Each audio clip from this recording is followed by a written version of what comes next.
Buenas tardes a todos y todas. Me da muchísimo gusto saludarlos en esta tarde que tenemos nuestra tercera sesión del Seminario Permanente de Antropología del Derecho, el cual, como saben, es organizado por el Foro Latinoamericano de Antropología del Derecho, el FLAD, la Escuela Nacional de Antropología e Historia, el Centro de Investigaciones y Estudios Superiores en Antropología Social, el Colegio de San Luis, el Colegio de Jalisco y el Colegio de Michoacán.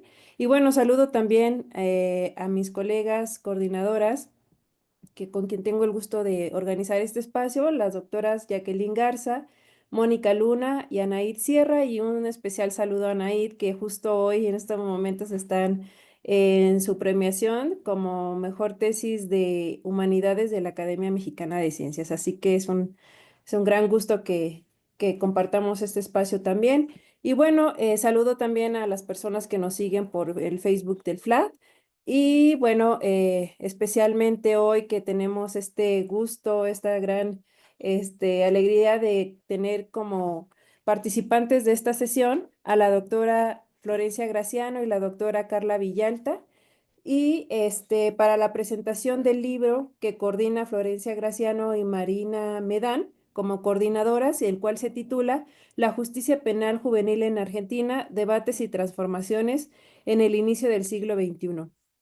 Entonces, bueno, voy a leer muy brevemente la semblanza de Florencia Graciano, quien va a presentar el libro, y posteriormente leeré la de su comentarista. Así que, bueno, Florencia Graciano es doctora en antropología por la Universidad de Buenos Aires y licenciada en sociología por la misma institución. Es investigadora adjunta del Consejo Nacional de Investigaciones Científicas y Técnicas, el CONICET, con lugar de trabajo en el Instituto de Ciencias Antropológicas de la UBA, donde integra el equipo de investigación, burocracias, derechos, parentesco e infancias, el cual es dirigido por Carla Villalta en el marco del programa de Antropología Política y Jurídica.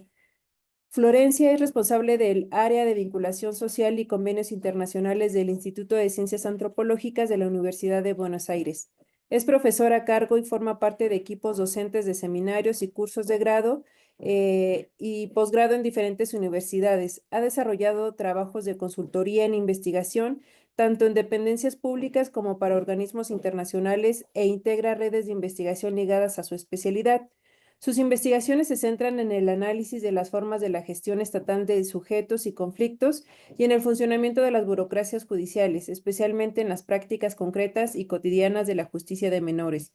Actualmente analiza la introducción de la justicia restaurativa en el sistema penal juvenil argentino. En las áreas de su desempeño ha publicado capítulos en libros y artículos en revistas académicas y es autora del libro Pequeños Juicios, Moralidades y Derechos en la Administración Judicial para Menores en la Ciudad de Buenos Aires, publicado por Antropofagia en 2017, y es coordinadora junto con Marina Medán de este libro que se presenta el día de hoy, que repito el título, La justicia penal en Argentina, debates y transformaciones en el inicio del siglo XXI. Y bueno, el cual fue publicado recientemente por Teseo Press en la colección Antropología Jurídica y Derechos Humanos. Y un comercial, ya no lo, ya es, el libro en su versión digital lo encuentran también en la biblioteca del FLAT. Vamos a poner ahorita el link. Entonces, pues bueno, es un gusto, Florencia, bienvenida. Como sabes, esta es tu casa. Y voy a si quieres, si les propongo entonces que hagas la presentación y leo la síntesis de Carla unos momentitos antes de sus comentarios. Así que, pues bueno, adelante, por favor, Florencia. Ajá. Bueno, muchas gracias Irene por toda la presentación y por la invitación a participar de este ciclo del Seminario Permanente de Antropología del Derecho, otras de las actividades en el marco del FLAD, que es un espacio que viene generando tantos intercambios. Bueno, el año pasado en México, que tuve la oportunidad de conocer también a Jacqueline, a Mónica, ¿no? Con quienes compartimos conversaciones muy enriquecedoras, divertidas también, así que siempre es una alegría seguir tejiendo redes.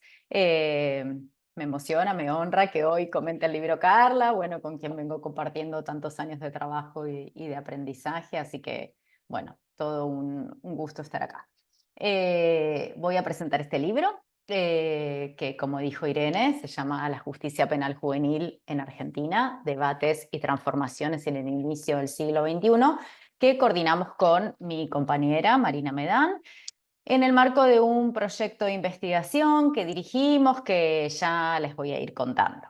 Voy a presentar como centralmente y hacia el inicio un poco la perspectiva analítica desde la cual abordamos estos temas, ¿no? Un poco el campo de lo estatal, el derecho, las prácticas judiciales, ¿no? La perspectiva analítica de la antropología jurídica, que es un poco lo que nos reúne y me parecía interesante reponerlo. Toda una concepción de, ¿no?, desarrollos conceptuales, empíricos, trabajos empíricos, ¿no?, que venimos desarrollando desde el programa de Antropología Política y Jurídica de la Universidad de Buenos Aires que dirige Sofía Tiscornia, ¿no? Y bueno, y como ella dice, ¿no?, hemos elegido desde tempranamente ser parte de un campo, ¿no?, renarrar desde una perspectiva etnográfica los conflictos que llegan al campo de lo judicial. Y bueno, para intentar comprender el cómo de ese poder que se despliega, ¿no? La operatividad de las leyes, que como dice Damata, depende muchas veces de quién cometió el crimen. Em, en ese marco, como digo, bueno, yo formo parte del equipo Burocracias, Derechos, Parentesco de Infancia, que dirige Carla Villalta y que es una línea de indagación específica que hemos ido desarrollando hace al menos una década ya más, en el marco del programa de Antropología Jurídica. Y ahí puntualmente, bueno, estos conceptos, ¿no? Burocracias, derechos, parentesco, infancia, son conceptos que de algún modo reúnen los diversos trabajos etnográficos que llevamos adelante, ¿no? Entonces ahí fuimos desarrollando, indagando eso, el cómo de un poder que se ejerce, que se despliega sobre estos sujetos específicos clasificados como personas en formación, ¿no?, que son objeto de control, de una aparente protección, a los que se les intenta modificar conductas, responsabilizarse, ¿no?, intervenciones que posibilitan eso, ¿no?, intervenciones que se hacen extensivas a sus familias, a quienes deben ser sus responsables y sus representantes. Así es que hemos ido desarrollando diferentes etnografías que reunieron muchas lecturas, muchos diálogos con trabajos de otros colegas, ¿no?, trabajos conjuntos, apuestas político-académicas, muchas de las cuales están contenidas en este libro, ¿no?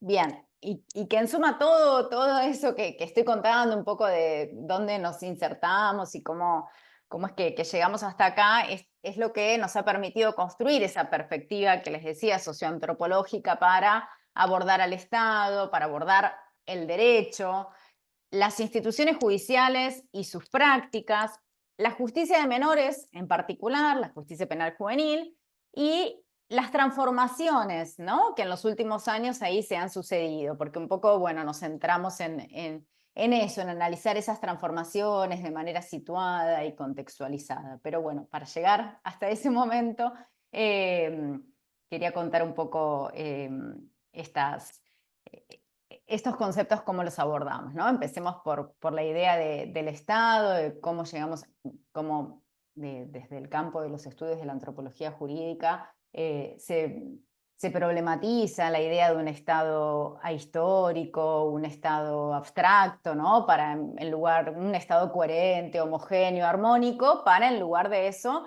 pensarlo en sus tensiones, en sus contradicciones, pensarlo como una multiplicidad de burocracias, con actores que lo componen y que hacen de él un campo de disputas, ¿no?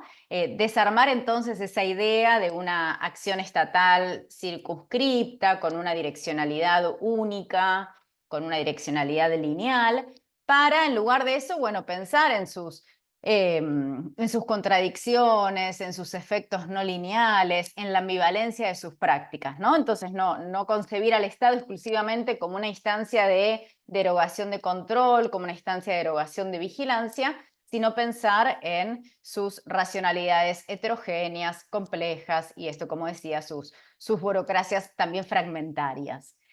Y a partir de eso pensar también al derecho, ¿no? Al derecho como parte de una realidad local, ¿no? Como un constructo informado por valores sociales y culturales, ¿no? De esos contextos locales, no como un campo aislado de lo social, ¿no? Sino inserto, el derecho inserto en tramas de relaciones, en tradiciones institucionales, en prácticas, en intencionalidades, en subjetividades, ¿no? No entendido como un sistema cerrado y coherente de normas abstractas, sino como una producción social, como una producción moral también.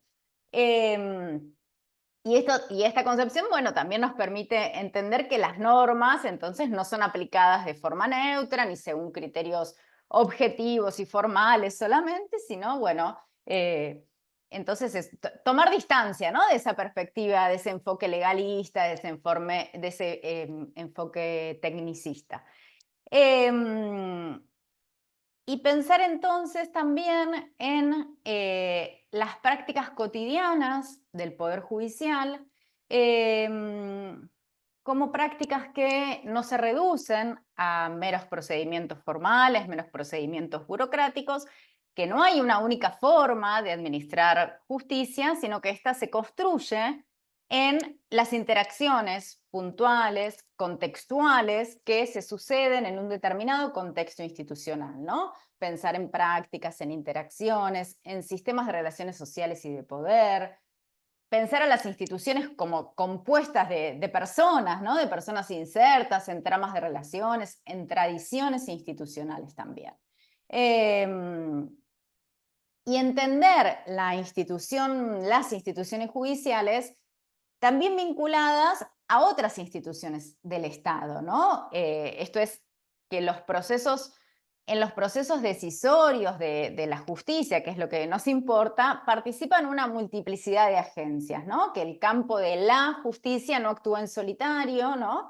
Sino que lo hace en interacción con muchos otros organismos, con muchos otros agentes, que pueden tener lógicas distintas, estrategias diferenciadas. Bueno, todo eso nos aleja de esa idea supuestamente abstracta de justicia y que, bueno, pensarla con sus disputas, con sus tensiones y sus negociaciones. Todas estas claves de lectura, ¿no? Para pensar las decisiones judiciales, entendiendo que también están formadas, atravesadas por subjetividades, por moralidades, ¿no? De los diferentes agentes que intervienen en ese proceso. Y esto de la intervención de las subjetividades y las moralidades de los agentes, bueno, en la denominada justicia de menores, o bueno, justicia penal juvenil hoy, con el nombre ayornado, bueno, es especialmente notorio, sobre todo en nuestro país, en Argentina, en el cual el propio plano normativo, que está muy debatido, muy cuestionado, pero es el que está vigente, bueno, sugiere que las decisiones jurídicas estén fundadas en las evaluaciones morales de los actores, ¿no? Esto dice la propia ley. Pero bueno, más allá de eso, digamos, sabemos que cómo intervienen la subjetividad, la moralidad, más allá de la aplicación neutral, formal, universal de las reglas y de las normas. Bueno, pensemos puntualmente en esta justicia, qué características tiene, porque tiene unas características particulares en este sentido de que no solo se juzgan actos, ¿no? Se juzgan también personas, se juzgan familias, tiene una lógica retributiva y punitivista, pero que está combinada con un abordaje rehabilitador, con un abordaje tutelar. Como decía hace un ratito, que se orienta a modificar conductas, ¿no? Donde hay estrategias de negociación, de convencimiento, de persuasión, ¿no? Para que los adolescentes hagan determinadas cosas, seguramente saben de estas cuestiones, ¿no? Hay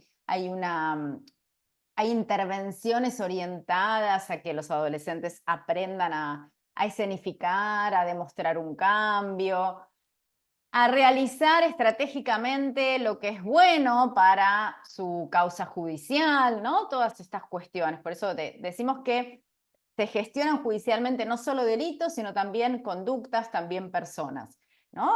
Hay en la justicia, en esta justicia particular, la justicia de menores, se involucran acciones de asistencia y acciones de represión, ¿no?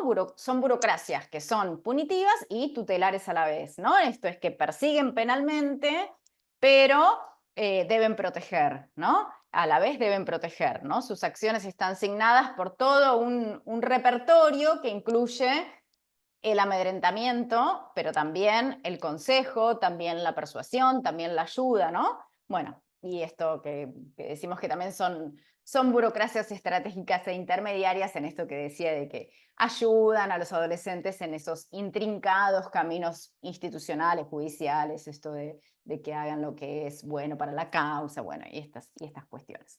Bien, todo lo que analizamos en este libro, que se centra puntualmente en las formas en las que se ejerce la administración judicial destinada a estas personas menores de edad, bueno, son estudiadas así en su heterogeneidad, en su dinamismo, en su situacionalidad.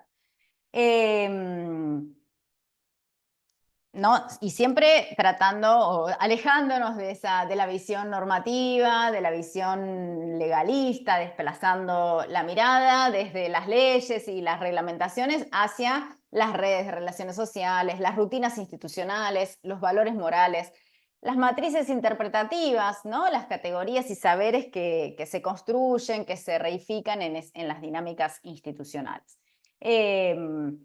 Alejarnos entonces, decimos, de analizar, de evaluar si las prácticas que se desarrollan en esta justicia, en esta administración judicial, bueno, si se ajustan o no a lo planteado por la normativa, ¿no? Alejarnos de esa perspectiva para, en cambio, contextualizar, como decíamos al inicio, bueno, cuáles son las transformaciones institucionales que están ocurriendo en el campo penal juvenil, y esto es lo que analizamos en este libro. El libro surge de un proyecto de investigación que se llamaba Transformaciones, Innovaciones y Tensiones en la Justicia Penal Juvenil, Justicia Restaurativa, Medidas no privativas de libertad y formas alternativas de resolución de conflictos en la Argentina contemporánea.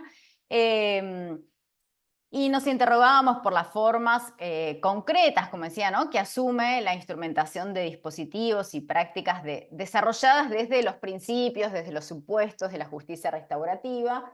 Y entonces, en el marco de este proyecto que coordinamos con Marina Medán, analizábamos esas formas contextualizadas, ¿no? En la que se implementaban estas innovaciones inspiradas en la llamada justicia restaurativa, ¿no? Indagando en cuáles eran las formas locales de implementación de esas transformaciones, de esas innovaciones, los distintos usos, los distintos sentidos con los que eran dotados esas innovaciones, ¿no? Y también las tensiones que surgían al momento de intentar implementarlas, las resistencias con las que se encontraban los actores que intentaban llevar adelante ese tipo de prácticas. Entonces, bueno, por un lado, estos actores activistas, ¿no? Pensar en el activismo y también pensar en las resistencias, en las tensiones, ¿no? Todo lo cual nos permitía dar cuenta de ese carácter conflictivo, inacabado, disputado, que hacen a esos procesos de transformación, ¿no? No hay nada de lineal ni de aplicación mecánica, sino, bueno, todas estas disputas. Como decía, ¿no? Bueno, distanciarnos de pensarlos en términos de una evolución lineal, esas formas más respetuosas de los derechos humanos, ¿no? Porque, bueno, era esto, era pensar en las transformaciones inspiradas en los conceptos eh, de la justicia restaurativa, ¿no? En las ideas de la justicia restaurativa, que muchas de esas son postulados, ¿no? Vertidos por agencias internacionales, por organismos internacionales. Entonces, entender que que esas ideas no se aplican de manera mecánica, ¿no? Sino que adquieren formas diversas en cada contexto local, porque hay burocracias estatales que son distintas, ¿no? Hay escenarios singulares, hay culturas institucionales de muy larga duración, entonces, bueno, prácticas arraigadas, perdurables, matrices de interpretación también. Bien, todo esto que les decía, bueno, pensar en cuáles eran las condiciones de posibilidad o de imposibilidad de esas transformaciones. Bueno, fueron todas las dimensiones que fueron planteadas acá en este libro, que van a encontrar en los capítulos que componen este libro. Y también exploramos en la capacidad reflexiva, ¿no?, de los distintos actores judiciales al explorar estas innovaciones burocráticas.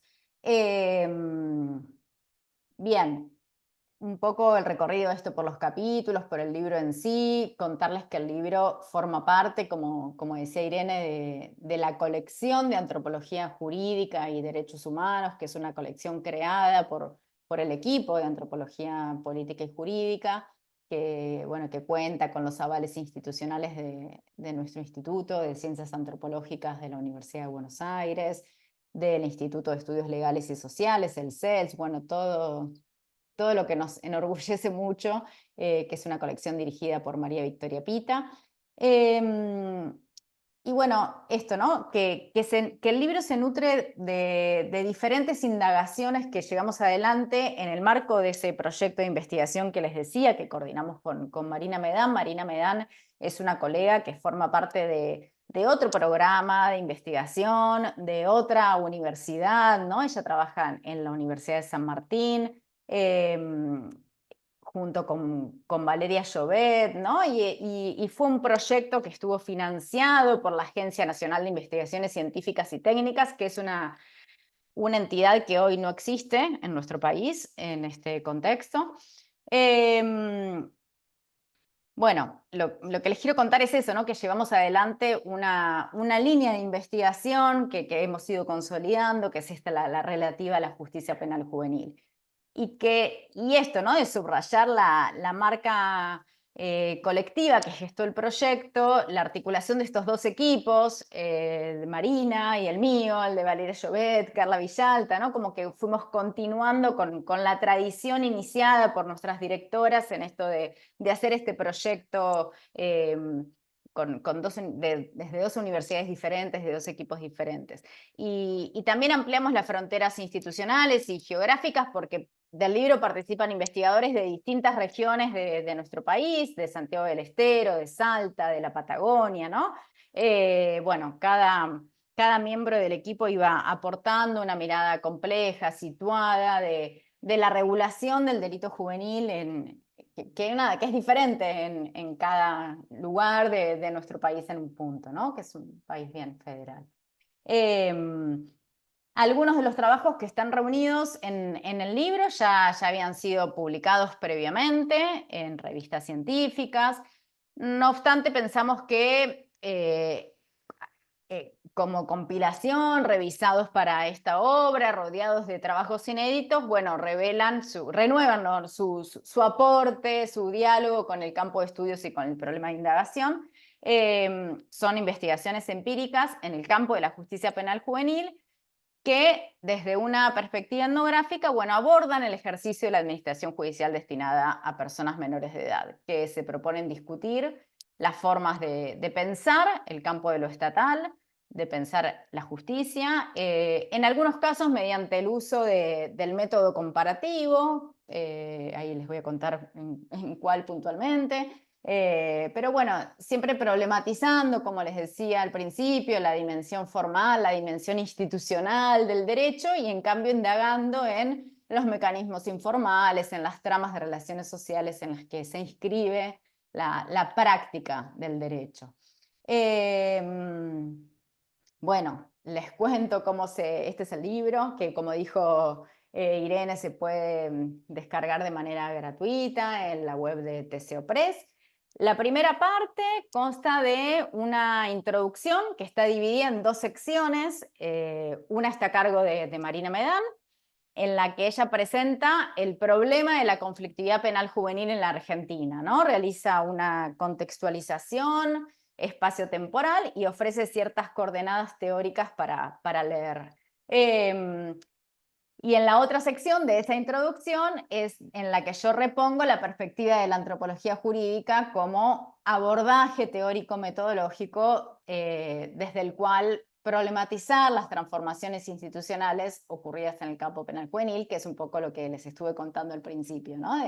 De cómo pensamos desde esta perspectiva el Estado del Derecho, las instituciones judiciales y sus prácticas, cómo pensamos la justicia penal juvenil y cómo entendemos las transformaciones, ¿no? Esto de no pensarlas como una aplicación lineal de los postulados vertidos por agencias internacionales, sino pensar en su aplicación concreta, cómo se dan concretamente esas transformaciones en cada contexto local, con qué resistencias se encuentran y en fin, eso que les fui contando.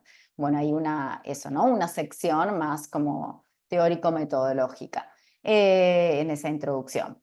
Después, recogiendo esas perspectivas, hay un capítulo que se llama La justicia juvenil restaurativa en Argentina, discursos y dilemas de un enfoque en ebullición que escribimos con Marina, que originalmente fue publicado en la revista Dilemas de Río de Janeiro, que es justamente de inicio a esta parte del libro, ¿no?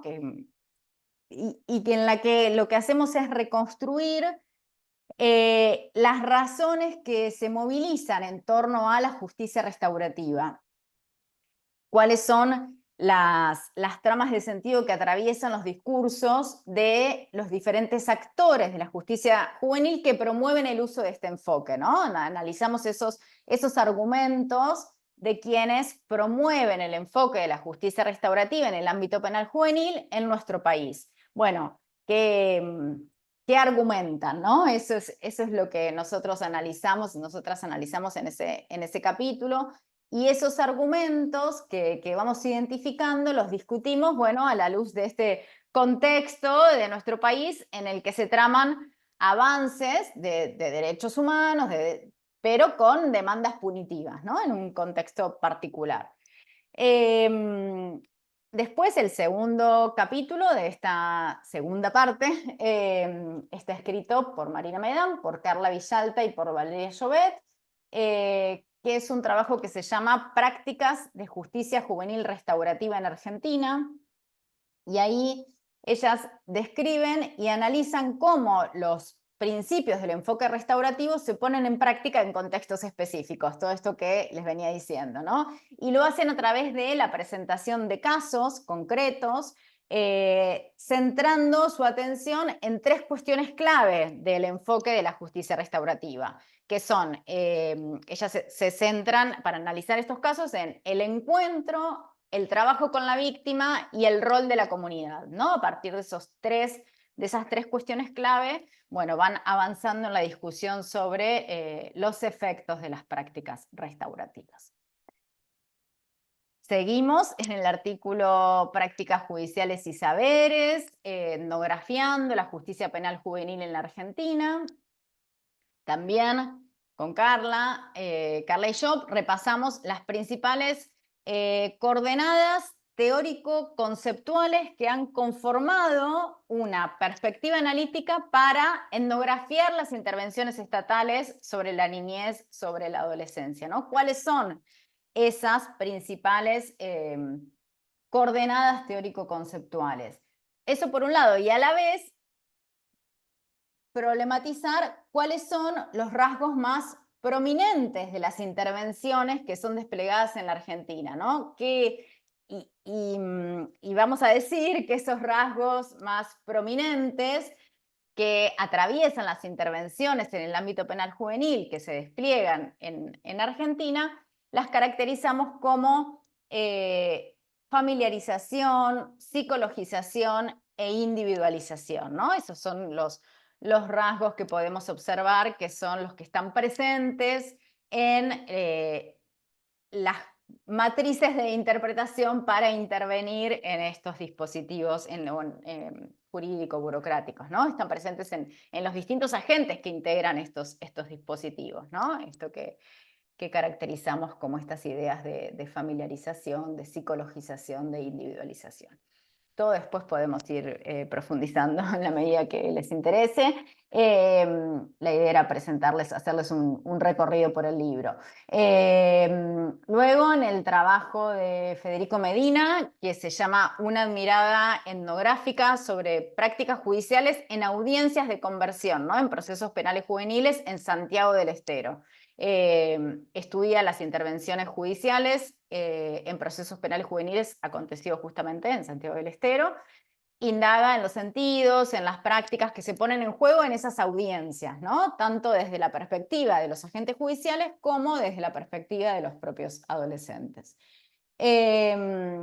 Luego, en el capítulo de Julieta Nebra, que se titula Si lo detienen, voy presa yo también, intervenciones, regulaciones y vínculos familiares atravesados por una medida penal, reconstruye algunos nudos centrales que dan forma a la relación política sociopenal, jóvenes y familias en Buenos Aires. Luego este trabajo que hace desde una perspectiva comparativa, ¿no? Como les decía, es el trabajo de Sofía Ríos y Julia Sanabria, que se llama Dos escenarios de la justicia penal juvenil en provincias de la Argentina, los casos de Chubut y Salta. Ellas analizan las principales características, las dinámicas, los sistemas penales juveniles en estas dos provincias, Salta y Chubut, poniendo el foco tanto en sus normativas como en sus estructuras institucionales, en sus actores y en sus competencias, ¿no? Y ahí, como decía, mediante un análisis comparativo de estos dos escenarios locales que son significativamente disímiles, buscan aproximarse a las particulares nociones y categorías estatales sobre la conflictividad juvenil, el rol del Estado en la regulación, en la administración, el rol de la comunidad, de las familias en cada una de estas provincias. Cerrando esta segunda parte del libro, hay un capítulo de Sofía Ríos, sola acá, centrado en Salta solamente, que se llama Condiciones y compromisos en la administración de medidas alternativas sobre jóvenes en conflicto con la ley penal en la ciudad de Salta, ¿no? Indaga en torno a las formas de intervención estatal destinadas a jóvenes en conflicto con la ley penal en la ciudad de Salta y analiza esas categorías estatales de inclusión social y responsabilización. Ahí es en lo que se centra. Y en la tercera parte invitamos a colegas uruguayos, fundamental para debatir, para enriquecer las perspectivas de análisis a partir del intercambio con los colegas, con los cuales compartimos diferentes redes, como por ejemplo el Foro Latinoamericano de Antropología del Derecho, como el Observatorio Latinoamericano de Justicia Penal para Adolescentes, el OLAJUSPA, ¿no? Con estos colegas mexicanos también son parte de estas redes, como Gabriel Tenenbaum, que tiene su capítulo en este libro que se llama La política criminal uruguaya en la era progresista, 2005-2020, el caso de la justicia para adolescentes. Y problematiza la política criminal progresista para el caso del sistema de responsabilidad para adolescentes durante los gobiernos del Frente Amplio en Uruguay.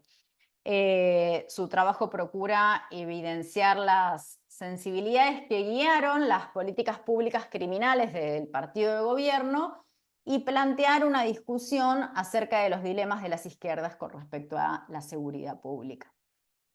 Y por su parte, y el último, el texto de las colegas uruguayas Cecilia Montes Maldonado y Laura López Gallego, que se llama Descuidar en el sistema penal juvenil uruguayo, que nos proponen trabajar en relación a preguntas que traman los cuidados, el castigo y los afectos en el marco de las medidas judiciales que se implementan en adolescentes que transitan por el sistema penal juvenil uruguayo.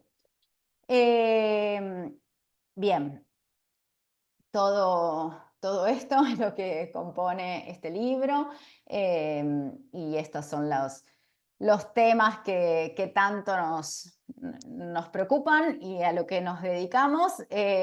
Así que, bueno, aquí estamos para seguir conversando. Muchas gracias.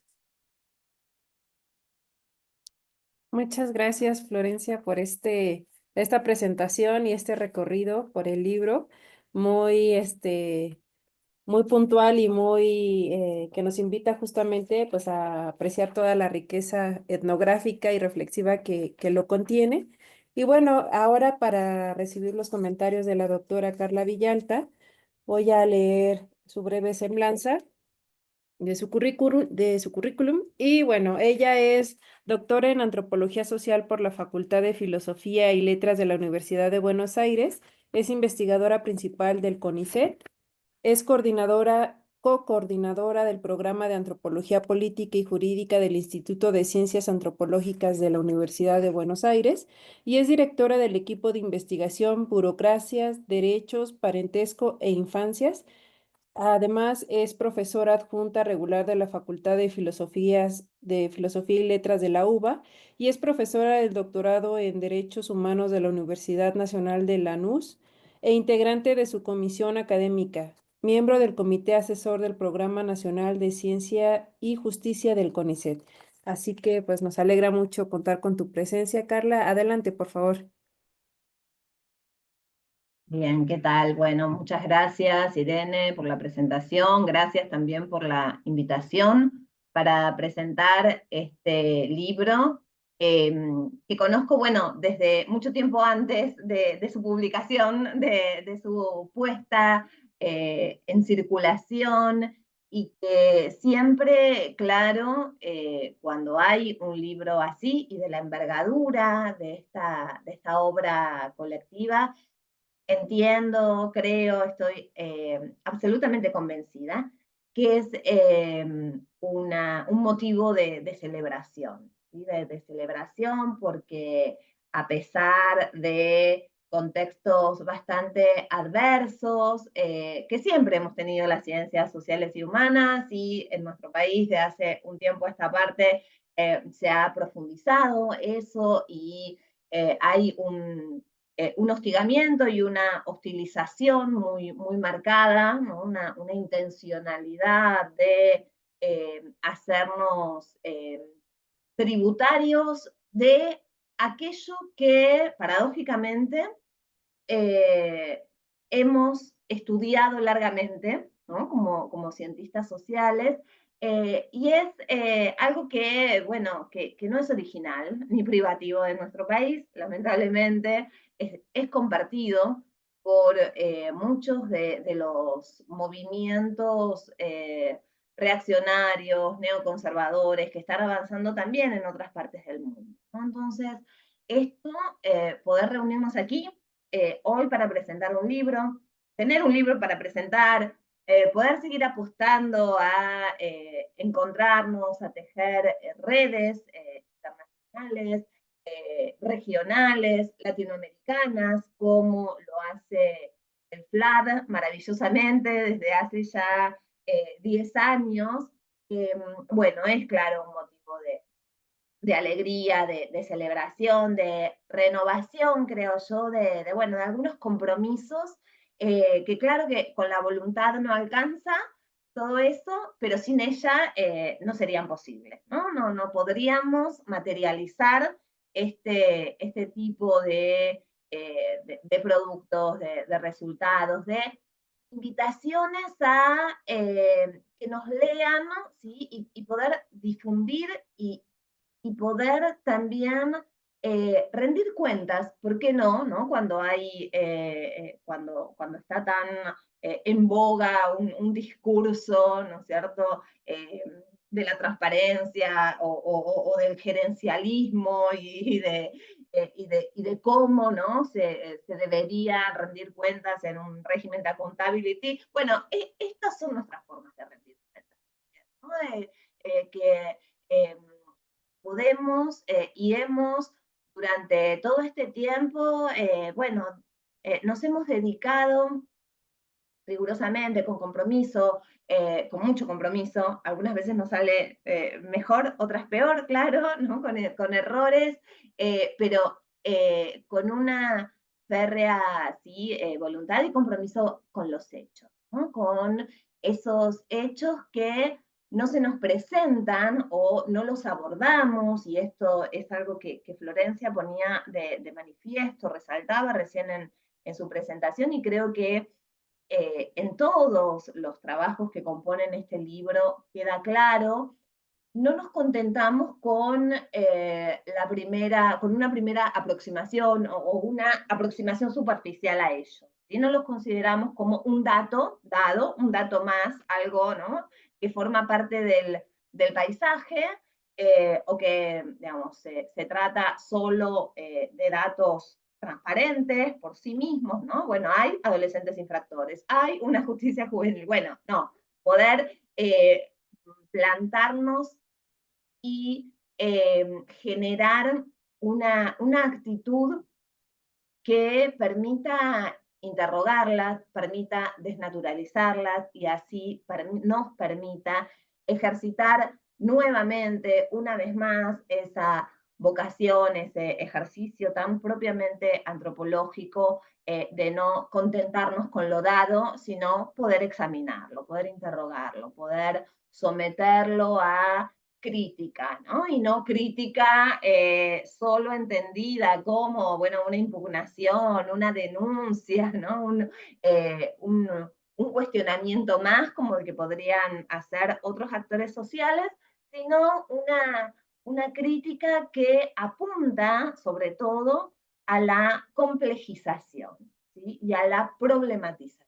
Poder problematizar, poder complejizar aquello que en otros discursos o en los discursos más hegemónicos se nos presenta como algo dado, como algo que solo forma parte, bueno, del sentido común, ¿no?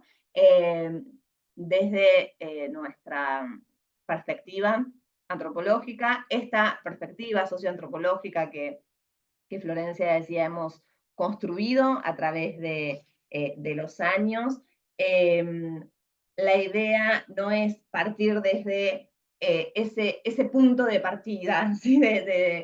Contentarnos con que el punto de partida es, bueno, hablar de adolescentes infractores y de justicia juvenil, sino desarmar, ¿no? Poder dar vuelta esas categorías también, y no contentarnos con asumir, ¿no es cierto?, que, bueno, que los adolescentes tienen derechos, o que en la justicia juvenil actual lo que se propicia es la desjudicialización y las medidas alternativas al proceso penal o al juicio, sino intentar comprender, problematizar, complejizar, bueno, cómo son aplicadas, cómo son materializadas, cómo todo esto, ¿sí?, es comprendido, significado, dotado de sentido por actores concretos, por organismos e instituciones situados con una historicidad particular, que quizá pueden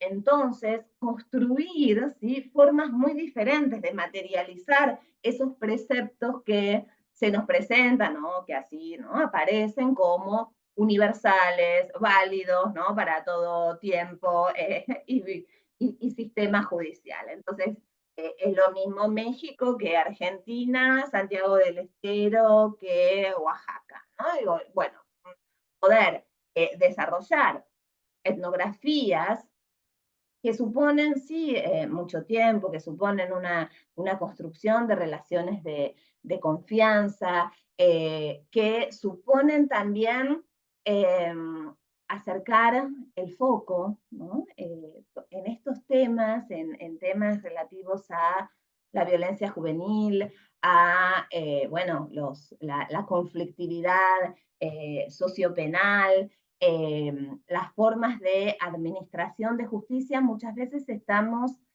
mucho más habituados a leer, ¿sí?, a conocer esas macroteorías, ¿no?, explicativas de por qué aumenta la violencia, por qué disminuye, o por qué el encarcelamiento, y por qué la tasa de reincidencia.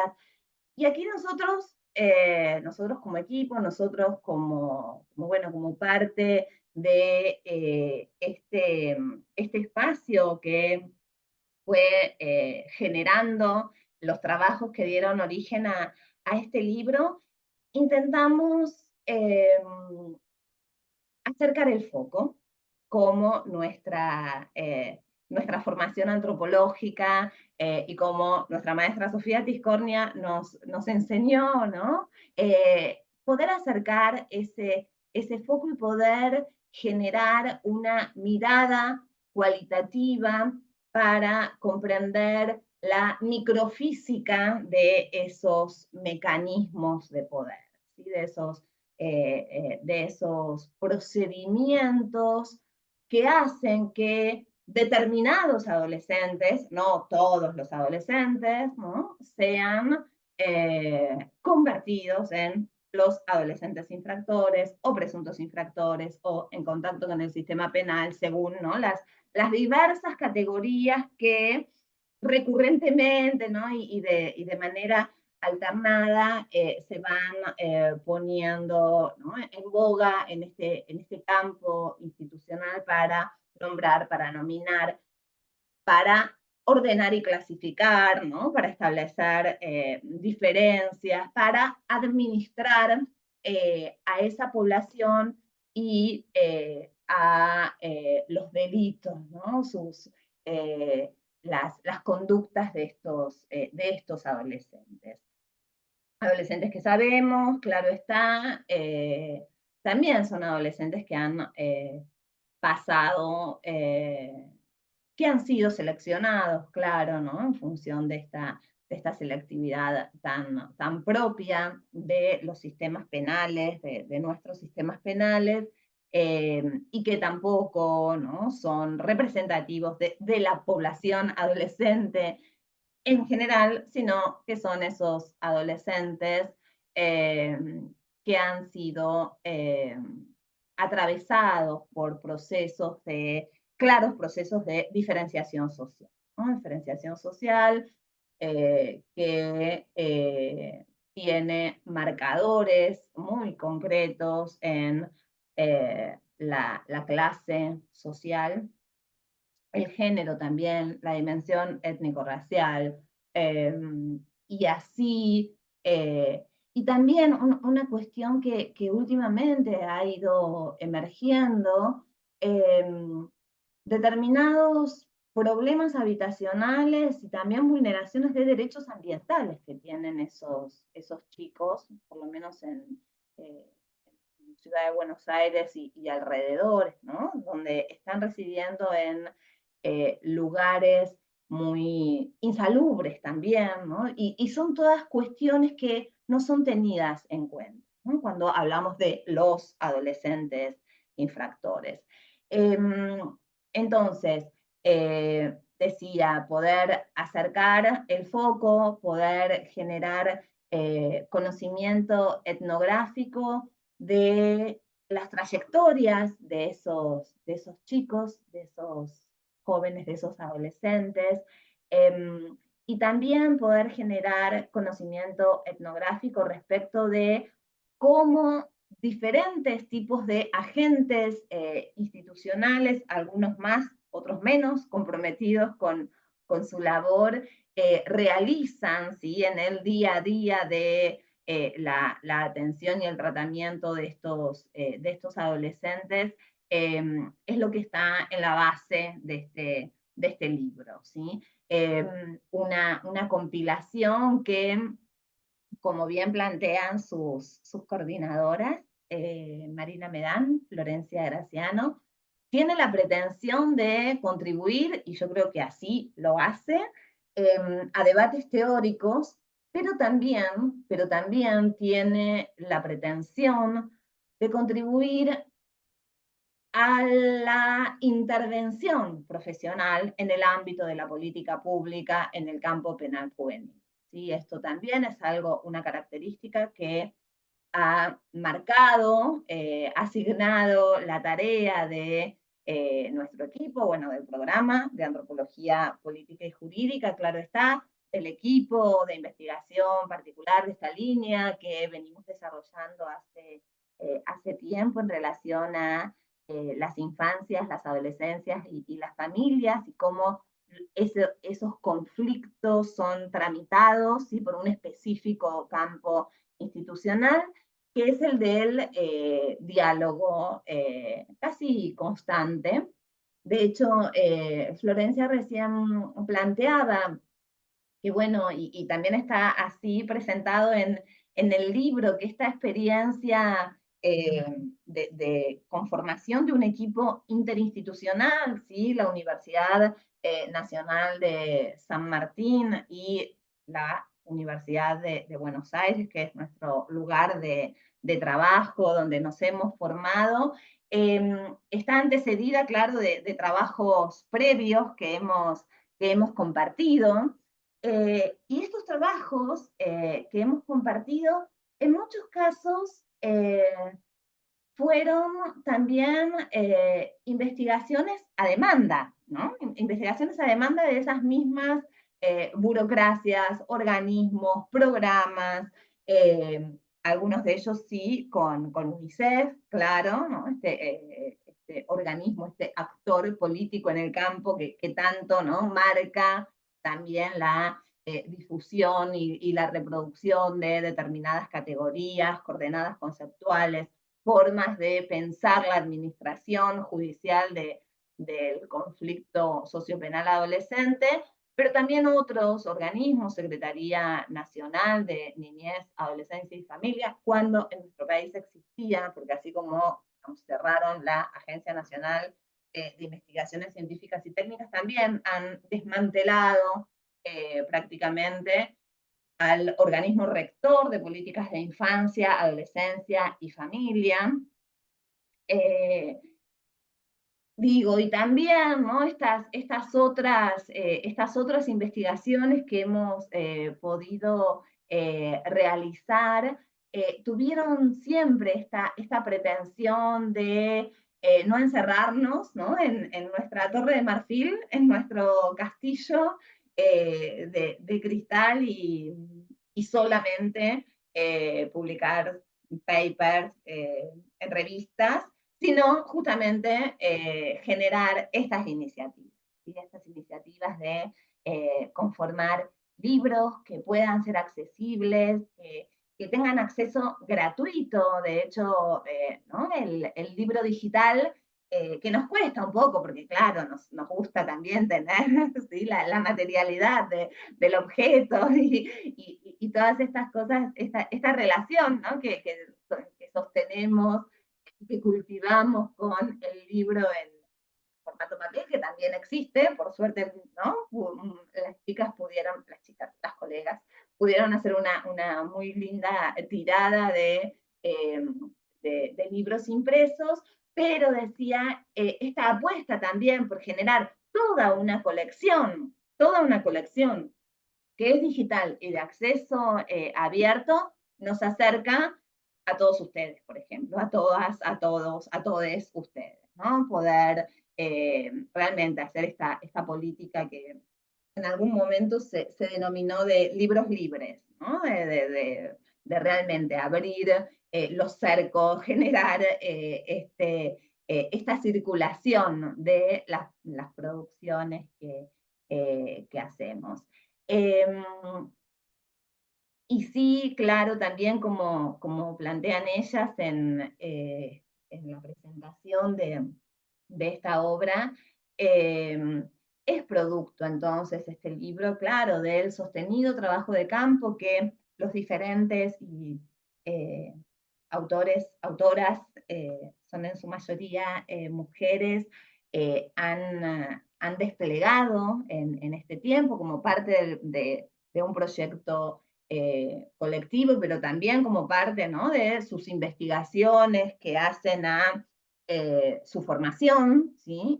Y por suerte tuve también el privilegio de dirigir varias de ellas, pero también se nutre, y mucho, porque ese es el campo que va generando, ¿no?, en estas trayectorias de investigación, se nutre y mucho de las innumerables charlas, conversaciones, encuentros académicos, institucionales, invitaciones, ¿no?, a dar cursos de capacitación, a dar seminarios de grado, de posgrado.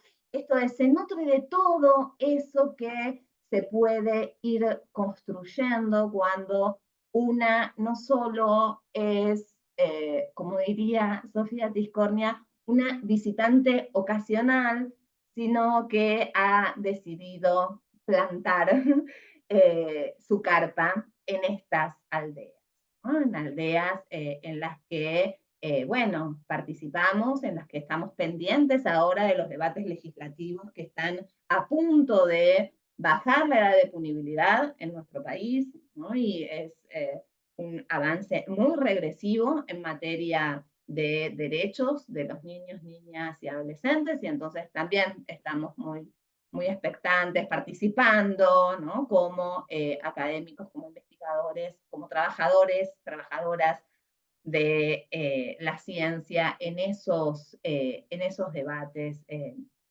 esas disputas que son como todas las otras que atraviesan este campo y que están documentadas en el libro, son disputas políticas.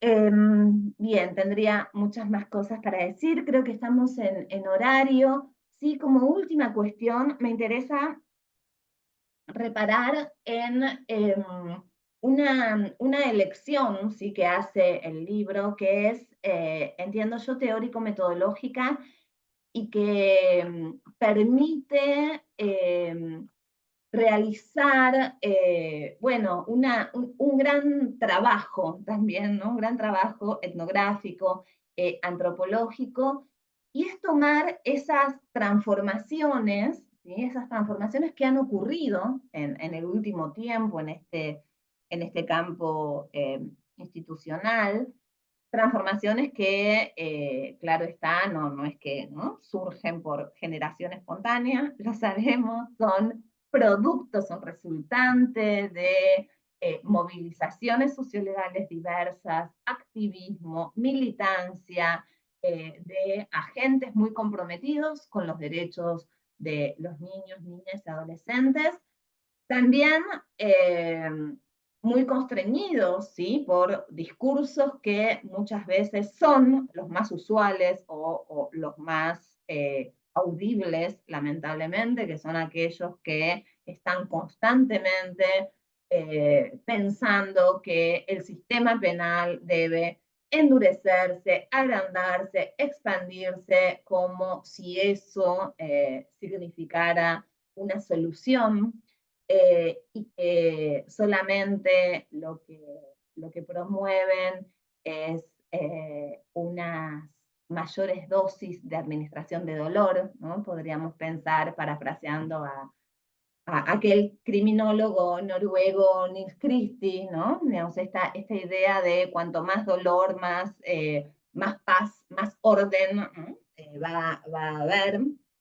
Em, Decía, esas transformaciones que se juegan, ¿no?, en este terreno de disputas, en un terreno en el que además también, ¿no?, opera mediante estos discursos de la mano dura de la expansión del sistema penal, operan a partir de la espectacularización de casos, ¿sí?, que claramente son muy violentos, que pueden ser protagonizados por chicos, claro está, digo, no se trata de romantizar a los adolescentes, tampoco se trata de demonizarlos, ¿no?, ni de presentar una visión catastrofista del mundo, ¿no?, que están hiperdeterminados inexorablemente a ser violentos, ¿no?, en esta desigualdad estructural en la que están inmersos y demás, digo, ¿no?, poder también analizar críticamente esos discursos, creo que es un cometido, un objetivo de la investigación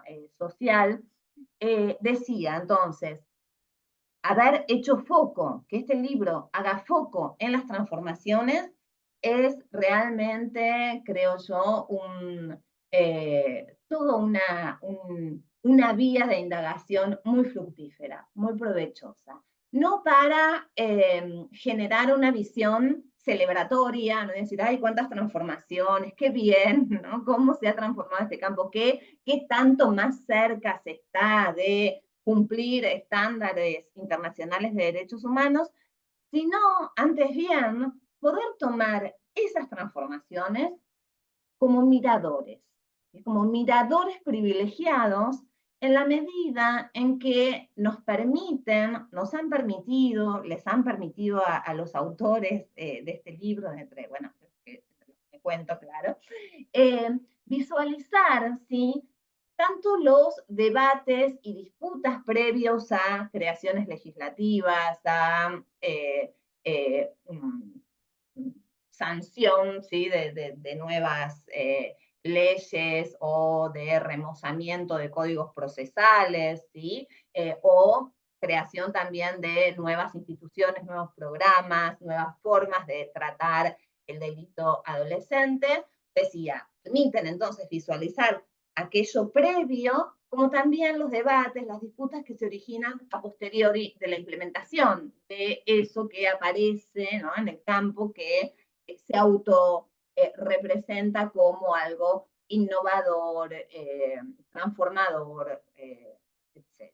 ¿no? Y así entonces focalizar el análisis en esos momentos, creo que es una vía muy interesante que también guarda mucha relación y es tributaria, bueno, de toda una tradición antropológica, ¿no? Estoy pensando, bueno, en la antropología del conflicto, pero también de los dramas sociales de Víctor Turner, ¿no? En donde, bueno, en esos dramas sociales, en esas disputas, en esas situaciones conflictivas, aquellos aspectos que normalmente aparecen recubiertos por, dice Víctor Turner, por los hábitos, las costumbres del intercambio cotidiano. Bueno, en esos momentos conflictivos, esos aspectos cobran prominencia, en tanto los actores sí están constreñidos a tomar partido, ¿no? Por una u otra postura,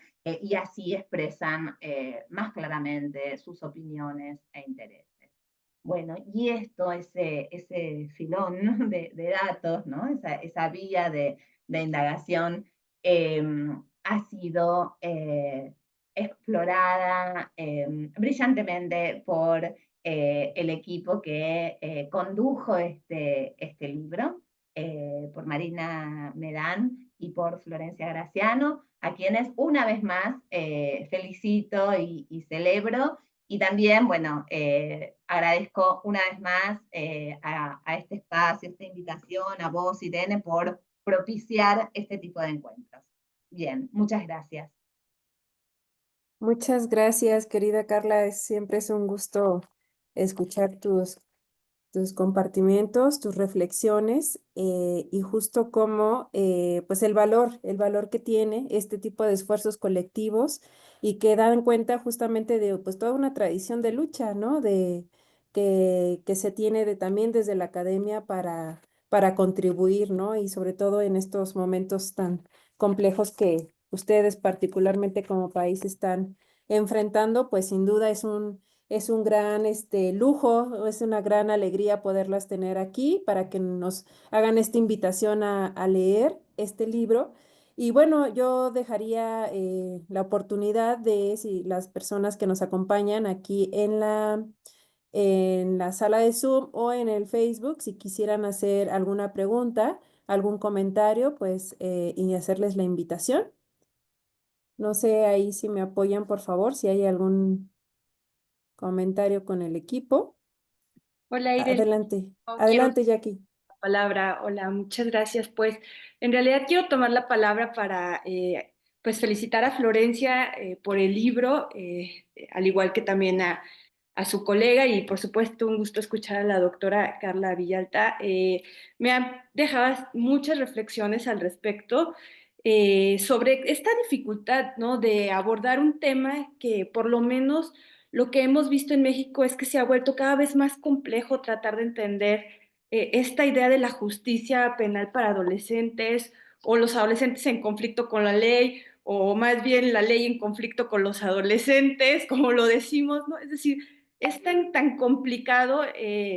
Se han ido construyendo como un sistema para la defensa de los jóvenes. Vemos, por ejemplo, aquí en México, todo un sistema para casos de desaparición, un sistema para violencia contra las mujeres. Entonces, como que esto mismo se ha vuelto tan especializado que a veces es como difícil al mismo tiempo tratar de vincular luego todas estas violencias que al final del día, pues eso, ¿no? Están sumamente imbrincadas y que resulta luego como muy difícil elaborar argumentos en torno a, bueno, ¿qué es lo que hace diferente a uno sistema? Pero yo agradezco mucho la presentación del libro, me dejas la tarea de ponerme a leer más sobre esta justicia penal para adolescencias o justicia para jóvenes, juventudes. Y yo quería hacerles una pregunta en particular sobre la justicia restaurativa. A mí me llamó mucho la atención cómo hablabas de, efectivamente, ¿no? Existen todas estas ideas o mecanismos en torno a la justicia restaurativa, pero hay que pensarlos en el contexto de su aplicación. Y no sé si podrías desarrollar un poquito más sobre eso, sobre si esto lo vamos a encontrar también en el libro, no sé, alguna reflexión sobre esto, Florencia. Y bueno, y Carlas también, si quiere compartirnos alguna idea, especialmente porque en México también estamos pensando mucho estos temas, ¿no? De la justicia transicional, la justicia más hacia la reparación integral, pero a veces nos parece tan lejos, dado que estamos tan inmersos todavía en estas violencias, que es súper complicado pensar en este tipo de mecanismos, ¿no? Y bueno, y a mí me encantó esta idea que colocaba Carla cuando decía, pues es que esto en realidad es resultado de grandes movilizaciones sociolegales, de luchas, de activismos, y efectivamente, ¿no? Mucho de lo que también tenemos en México, pues es resultado, sobre todo, pues de familias afectadas, organizadas, que han venido, pues proponiendo en la agenda, ¿no? Este tipo de temas. Entonces, un poquito como escuchar esas reflexiones, y bueno, nuevamente felicitarlas, la verdad es que es un gusto, muchas felicidades por el libro, Florencia, y me quedo con la tarea de leerlo. Gracias. Adelante, Florencia y Carla. Bueno, muchas gracias, Jackie, muchas gracias por tu comentario, tus palabras. Bueno, sobre la justicia restaurativa, lo que hemos podido ver, o sea, hemos hecho distintos relevamientos, como decía Carla, muchos como a demanda de organismos como UNICEF, bueno, para conocer cómo se está implementando la justicia penal juvenil, la justicia restaurativa en el ámbito penal juvenil. A grandes rasgos hay como muchas interpretaciones, ¿no? de lo que es. No tenemos casos tan complejos, al menos por ahora, como tienen ustedes, pero sí sucede que un poco se la utiliza para casos más leves, ¿no? Como que hay algunos reparos para usar este tipo de mecanismos, de estrategias, de enfoque, que incorporen a la víctima, que incorporen más a la comunidad en casos más graves, ¿no? Entonces hay algunas experiencias, pero son limitadas, entonces lo que vemos, bueno, es que se usan en casos más leves, muchas veces que son experiencias, en definitiva, que se llevan adelante por actores, agentes, ¿no? Muchas veces judiciales, estos activistas, estos ¿no? que luchan por estas innovaciones, ¿no?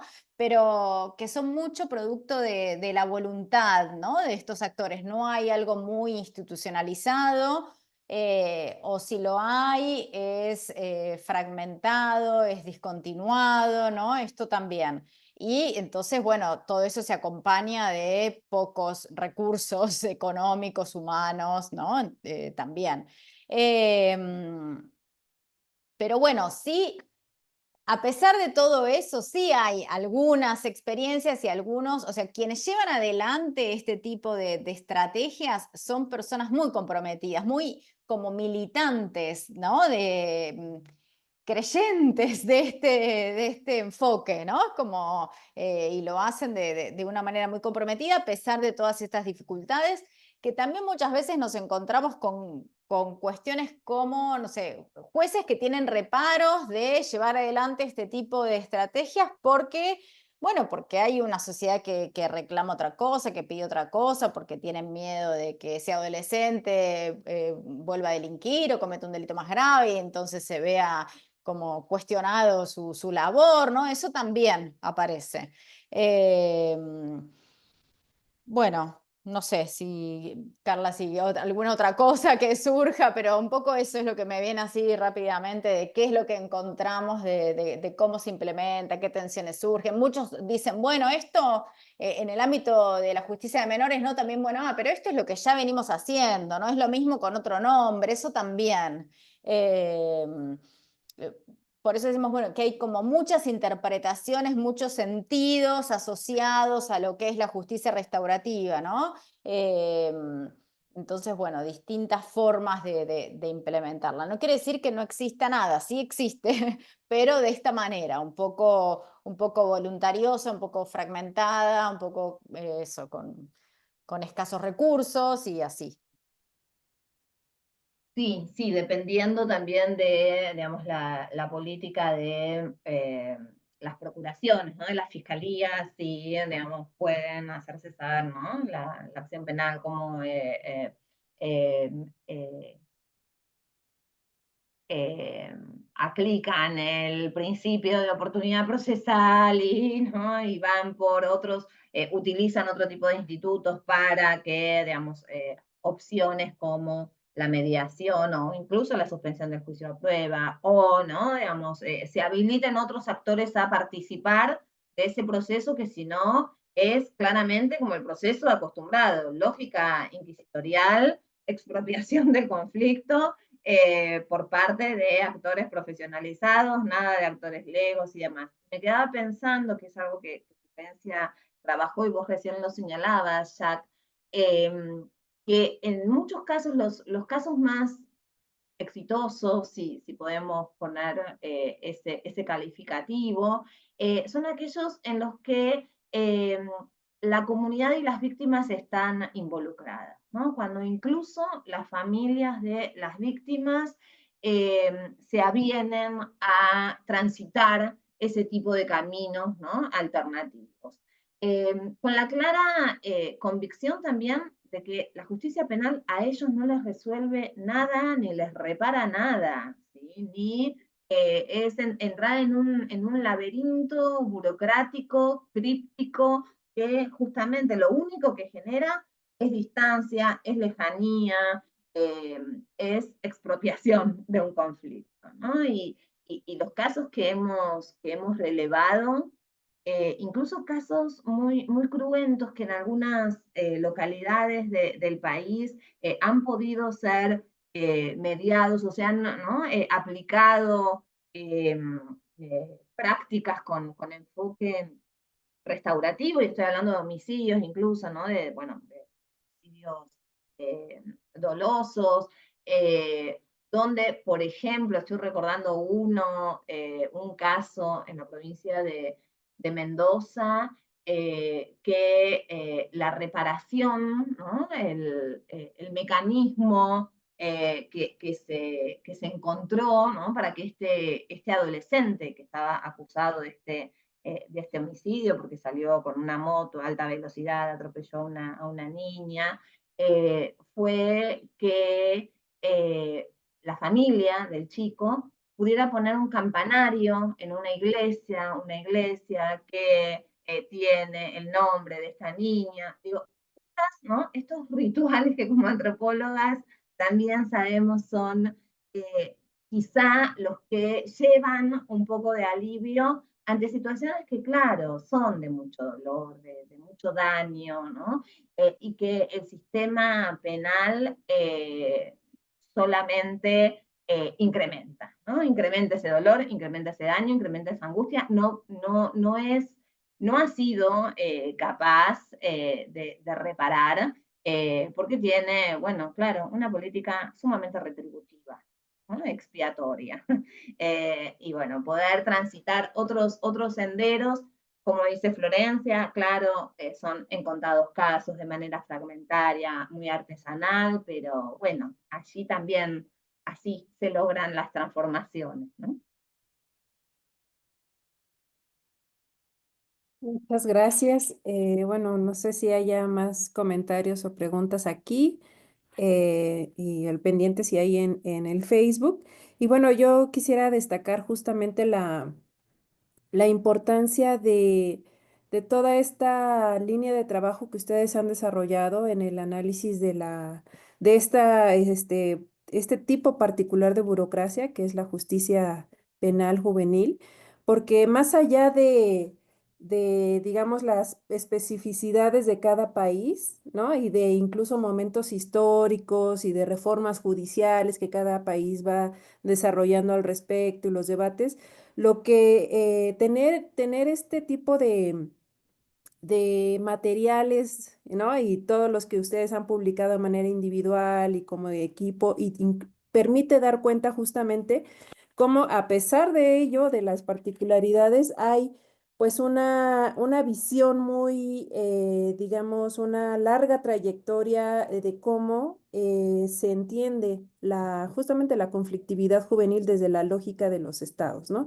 Y esto es parte también de la riqueza de la antropología, el poder tener estudios, digamos, de diferentes espacios, diferentes latitudes que permitan hacer abstracciones más puntuales, o sea, desde la particularidad, desde el dato etnográfico, pues lanzarnos a poder pensar justamente o a mostrar o a entender cómo pues esta visión punitivista, tutelarista, pues está ahí, ¿no? Aparece por ratos en algunos lugares, en algunos momentos como que se esconde, como que sí estamos logrando una transformación profunda y de pronto, ¿no?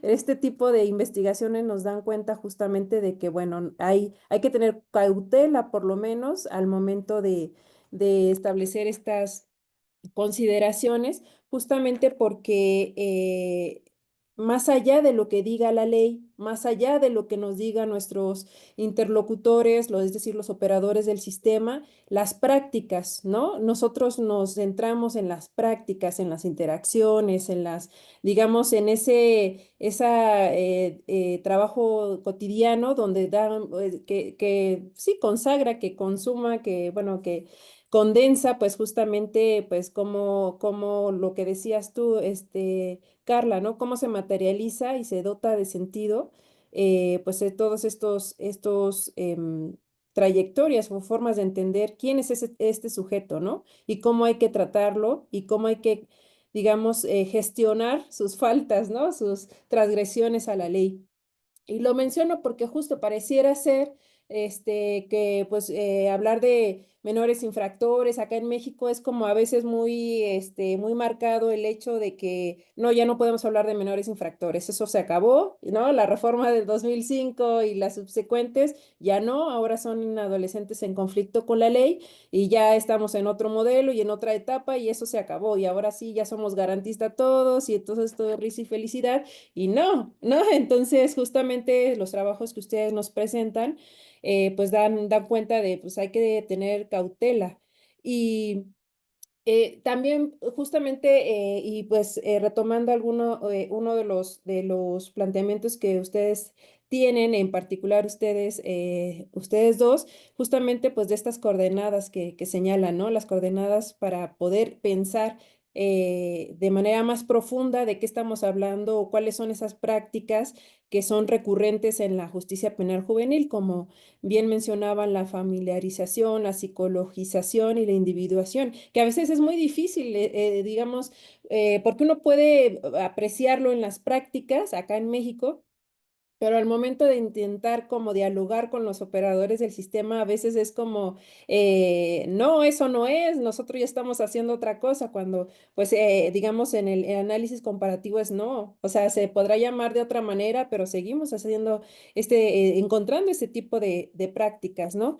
Y pues eso, poder tener categorías, formas de nombrar lo que estamos observando como etnógrafos, etnógrafas, es muy valioso o sea, es decir, que los avances que se van teniendo digamos, compartidos, ¿no? Es decir, son lo que avanza un equipo en un lugar en específico como el de ustedes nos sirve a otros países para poder nombrar lo que estamos viendo, ¿no? Porque ustedes tienen una larga trayectoria en este análisis. Y bueno, mencionar también, por ejemplo, respecto al punitivismo y el tutelarismo que siempre está, ¿no?, ahí pendiente en la justicia para adolescentes. Justo apenas ayer hablaba con un abogado que yo aprecio y admiro mucho su trabajo, el doctor Javier Carrasco, y él ha sido pues un incansable, digamos, activista en torno a las transformaciones que se necesitan en la justicia para adolescentes. Justo me compartía un caso, ¿no? O sea, un robo cometido por un adolescente donde se roba la billetera de alguien que tiene su INE y su credencial, y entonces lo dejan en el internamiento, ¿no? Por significar sí, digamos, por ser peligroso para la víctima, ¿no? Pero incluso en la misma víctima, o sea, el defensor apeló diciendo que no, pues que no era para tanto, ¿no? Que solo fue un robo cometido en otra ciudad, y si la víctima vive en otra ciudad, pues ¿dónde está? Digamos, no hay una peligrosidad directa, ¿no? Y la misma víctima diciendo, no, yo no me siento en peligro, ¿no? Justamente porque hay una distancia geográfica y bueno, fue un robo. Y pues no, la autoridad señalando, no, pues desde mi perspectiva está en peligro la víctima y hay que mantenerlo en el internamiento. Entonces, digamos, o sea, en el discurso, ¿no? Esto que ustedes muestran, en el discurso todo es transformación, pero las prácticas, la esencia punitiva está ahí, ¿no? Más allá, incluso aunque las mismas víctimas muchas veces dicen, no, yo no lo percibo así, digamos, hay otras lógicas ahí, pero también la siempre constante necesidad de demostrar con cifras, ¿no? Desde la lógica muy inquisitorial, muy punitivista, de que están haciendo su trabajo los jueces y los demás autoridades, sostenidas su eficacia pues en el número de detenciones, en el número de adolescentes que quedan en internamiento.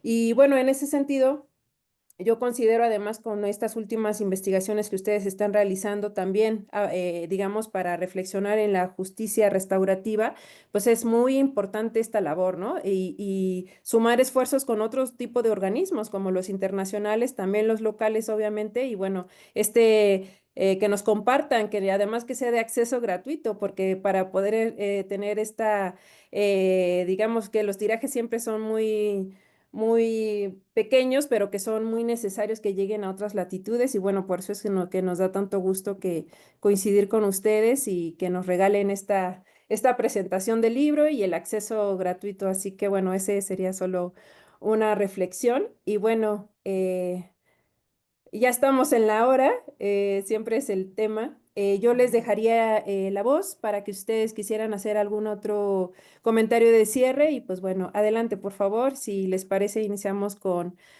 Florencia y Carla, adelante por favor. No, bueno, no, agradecer. Gracias, Irene, Jacqueline. No, pensaba en esto que comentaste recién, ¿no? Y un poco relacionando con lo que dijo Carla. Esto, bueno, no todas las víctimas piden más castigo, ¿no? Más pena. A veces cuando se les da lugar, justamente es cuando se consiguen otro tipo de resoluciones. Porque, bueno, como decía Carla, no encuentran satisfacción en la administración penal tal como la conocemos. Entonces, bueno, eso me hizo pensar, ¿no? Como, bueno, no todas piden más punición. Bueno, gracias. Muchas gracias por esta invitación, por estos diálogos. Seguimos en el FLAD, en el Olajuspa y tejiendo estas redes. Así que, bueno, un gusto enorme. Gracias. Gracias, Florencia. Adelante, Carla, por favor. Sí, bueno, en la misma línea, muchas gracias. Me quedaba pensando, Irene, en esto que traías, ¿no? Bueno, de la retroalimentación y de cómo vamos generando conocimiento antropológico sobre nuestras realidades, ¿no? nuestra región, ¿no? Que digamos, tiene un rótulo que pareciera, ¿no?, homogeneizarla, uniformizarla en América Latina, pero que somos tan diversos, pero a la vez que compartimos, claro, compartimos historias, compartimos un mismo derrotero de prácticas de conquista, ¿no? Cómo, digamos, Latinoamérica como continente y cómo es esa marca de los estados-nación que todavía son bueno, es tan central, ¿no?, en las formas en que el Estado, su burocracia se relacionan con aquellos que construyen como otros, ¿no?, como esos otros a disciplinar, a encauzar, a pacificar, ¿no? Y esto, bueno, en nuestro país es notorio, lo es en México también, donde, ¿no?, ese sistema de justicia criminal coexiste con otros sistemas, ¿no?,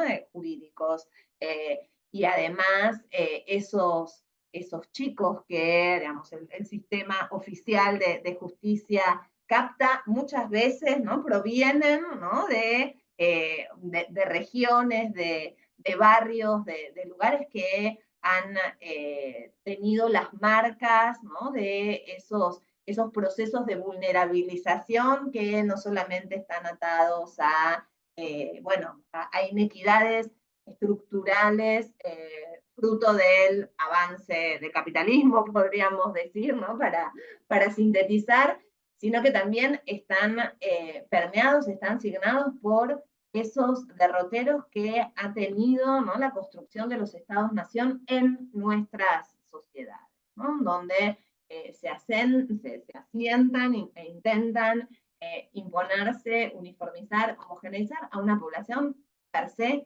diversa, ¿no?, per se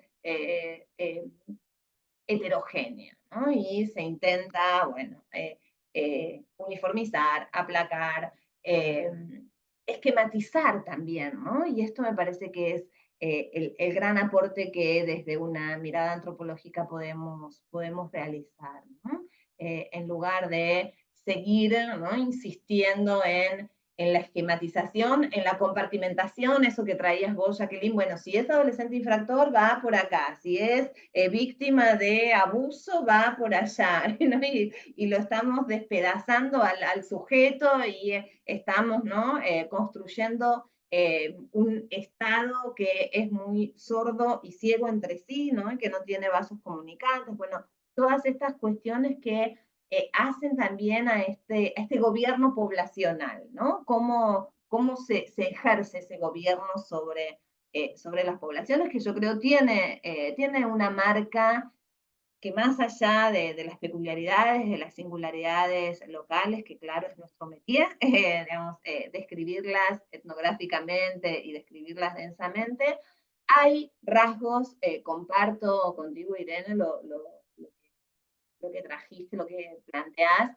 hay rasgos que son bastante comunes, ¿no?, que pueden nuestras investigaciones, ¿no?, iluminar mutuamente estos distintos campos, ¿no?, de actuación estatal en América Latina, porque claro, además, en muchísimos casos estas políticas criminales, este combate al delito, o bien estos estándares internacionales de derechos humanos parecieran irradiarse, ¿no?, desde un centro hacia toda la región, y allí, bueno, ¿no?, aparecen estas cuestiones de cómo aplicar aquello que es ¿no?, un postulado absolutamente abstracto, porque es un postulado normativo que no partió justamente de conocer digamos, esas realidades, esos contextos locales, con lo cual sí abogo por seguir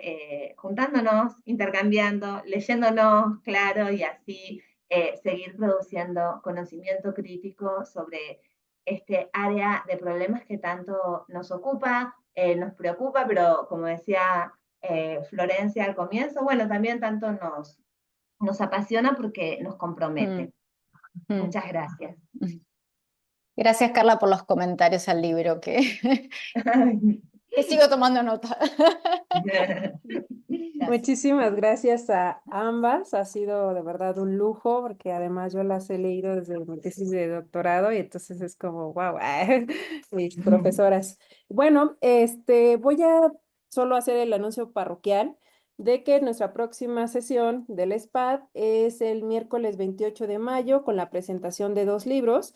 El primero titulado Ambivalencias de la desaparición de personas y el segundo Alternativas de búsqueda ante la desaparición de personas, donde ha colaborado pues nuestra querida Jacqueline, la doctora Jacqueline Garza y el doctor Arturo Durán del Colegio de Jalisco van a hacer la presentación y van a recibir los comentarios de la licenciada Vanessa Gómez y de la maestra Teresa Menéndez. Entonces, pues aquí los vamos a estar esperando para para escuchar esta presentación de un tema que lamentablemente aqueja muchísimo y nos duele muchísimo en nuestro país, la desaparición de personas, y escuchar pues estas propuestas al respecto. Y bueno, solo cierro la sesión agradeciendo nuevamente a mis colegas, la doctora Jacqueline Garza, Mónica Luna y Anaid Sierra, coordinadoras de este espacio, al ingeniero Carlos Núñez del Colegio de San Luis por el apoyo, a Natasha, Diego, Regina y Fanny, que forman parte del equipo del SPAD y siempre nos apoyan. Muchísimas gracias a todos y todas. Y bueno, ahí seguirá el FLAT para, si quieren, perdón, en el Facebook del FLAT. La sesión estará colgada, después la pasaremos al canal de YouTube del FLAT. Y ahí en el Facebook quedó colgado el link también para la descarga gratuita de este libro, así que están todos y todas invitadas a leerlo. Muchísimas gracias a ambas. Un gusto saludar a mis colegas aquí en la sala y bueno, buenas tardes a todos y todas. Gracias, Gracias. un placer. Buenas Saludos. tardes. Adiós, un placer, Gracias, muchas adiós. gracias.